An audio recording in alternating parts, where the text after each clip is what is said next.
What's going on, everybody? Jordan here at Night and Day Performance. I'll go ahead and show you how to install the rear mud flaps for the Challengers.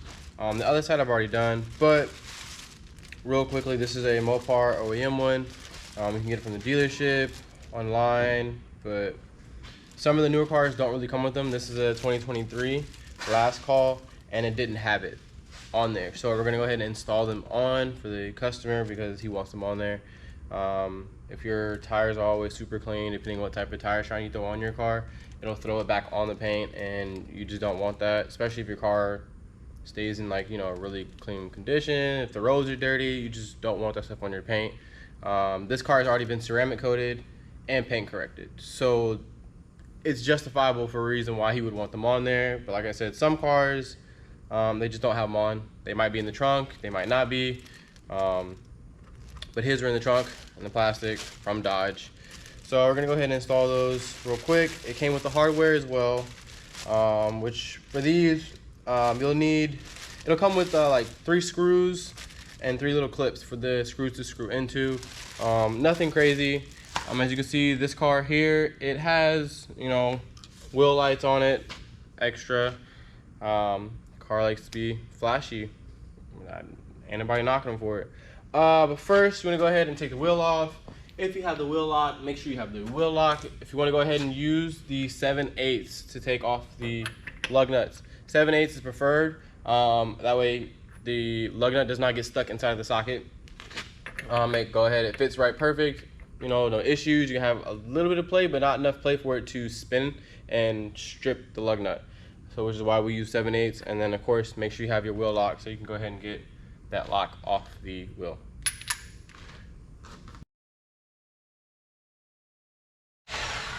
All right, so now we got the wheel off. As you can see, there's a lot more space for you to work in here.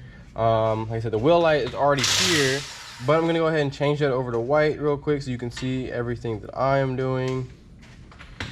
Let's see, let's go white. A little bit brighter, there you go. So,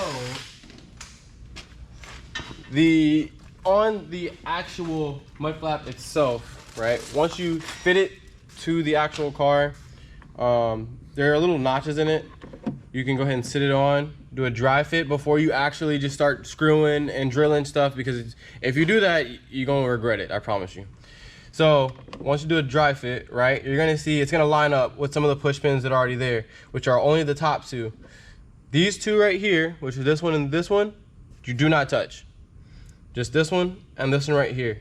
And behind here in the middle, if you feel behind it, you're gonna feel a slight hole. There's already a preset drilled hole from the manufacturer right there where you go ahead and drill, which lines up with this hole right here. So you wanna go ahead and push this rivet out and this rivet out. Only these 2 up top. Once you push those 2 out, then I'll give you the hardware. We'll go ahead and slide the hardware on to the actual bumper itself behind the wheel liner, so you can go ahead and drill the screws in. And this one right here, we're gonna have to use a small drill bit to do a pilot hole for the wheel liner.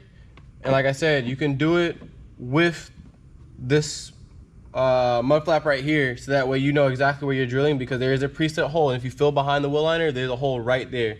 You can go ahead and drill right through it, put the other piece of hardware on the bumper right there as well, and you can screw the hole in and everything will line right up. Also, so when you're going ahead and taking these rivets out, just to get a little bit closer, right there, these rivets, don't try to cut them out.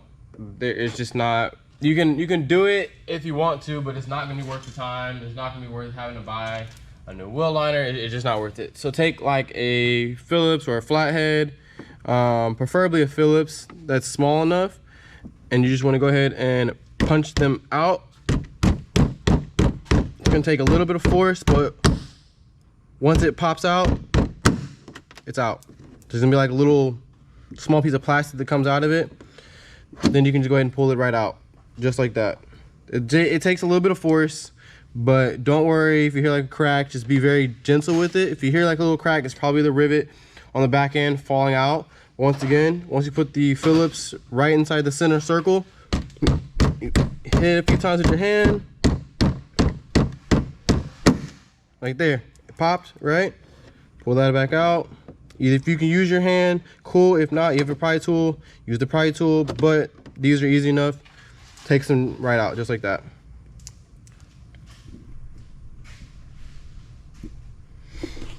So now that we go ahead and have those out, right, I'm gonna go ahead and take the hardware that came with the mud flap.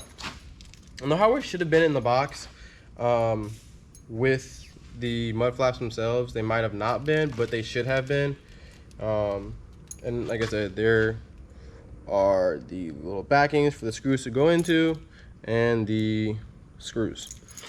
So we're gonna go ahead and reach underneath, right below it. We're just gonna slide it in between the wheel liner and onto the bumper itself, just like so. Make sure it's aligned, cool. And then you're gonna go ahead and do the next one. It doesn't really matter which order you do it when sliding on the rivets.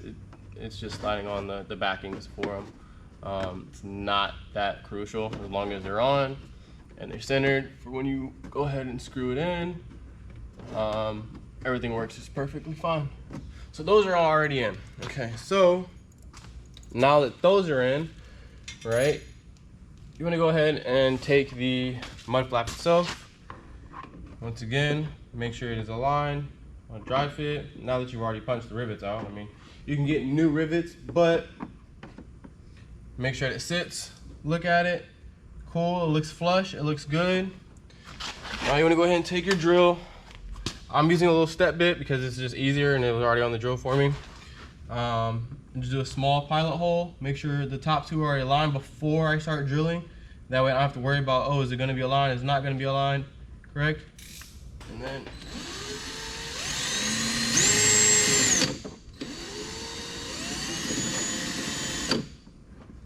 we're going to move the mud flap.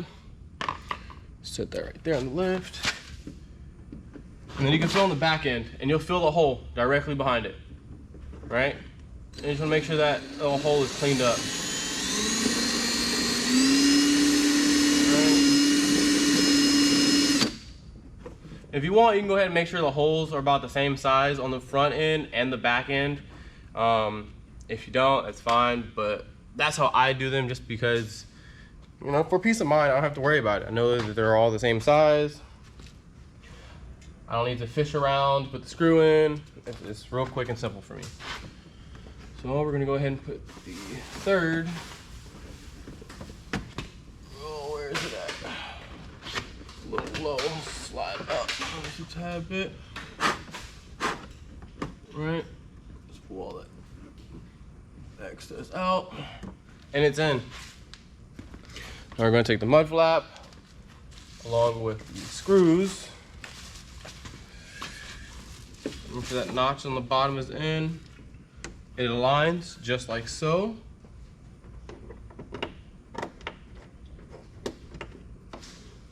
We'll screw one in, not all the way, just that way if you need to move it around, you can a little bit, and it's not a big deal.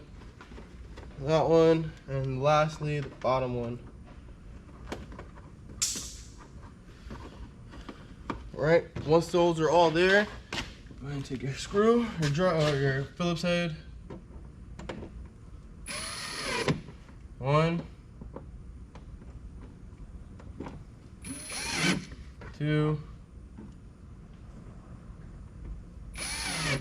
three. Nice and snug, won't fall, it's attached. Once that's done, of course, you can go ahead and throw your wheel back on, which we could do real quickly.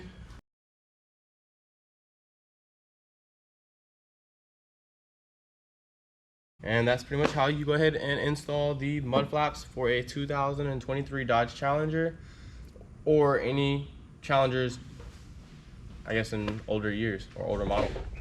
All right, so now we're gonna work on the front. So for the front, it comes with the same OEM part from Mopar. These are in the trunk as well. They're not very hard. They're kind of self-explanatory for the most part. But The only difference from the front to the back is with the front, once you, like I said, dry fit it again, there's a hole right here in the fender you're gonna have to drill into. A 3/32 hole, not very long, not very deep, not very wide. But with this one, right, you're gonna have to take the 2 screws that are right here, which are 7 mils, and this push pin out. Once you take those out, the screw needs to come all the way out. Leave this piece right here, but the screw needs to come all the way out.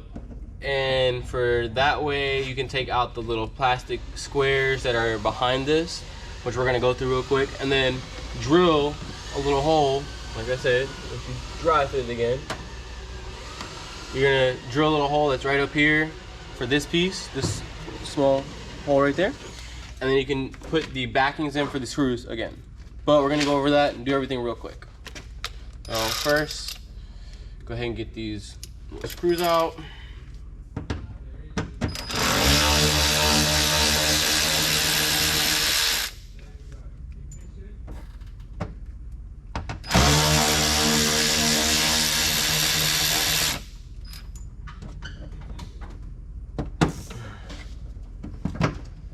You give it a nice little tug, and it comes right out. So for these, all right, you're just gonna go ahead and remove that, and remove that, just like so. You can put that piece to the side. Make sure you don't lose the screws to these, because you're gonna need them. So that way you can screw the, this front mud flap in. But like I always do, I put all the screws back just because it's a lot easier. I don't want to lose anything, and I mean the screws are very easily be lost. So, yeah. I'm gonna do it with the pry tool. I'm gonna do it. Let me get a pry tool real quick.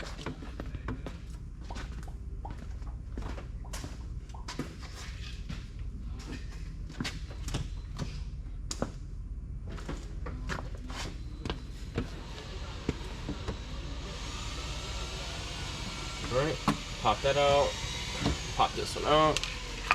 Once again, go ahead and throw those together like so. And then you're gonna dry fit it one more time. Alright, everything fits. Just like so. Alright? Cool. So we're gonna do this one, alright? We're going to shove it all the way in there. Make sure that fits, no issues. Dry fit without a problem. Cool. Now we're going to put the backing plate and the retainers back in that we've already removed. Put the screws back in the mud flap, drill the top hole, and secure it with the hardware. And after that, we're going to be done.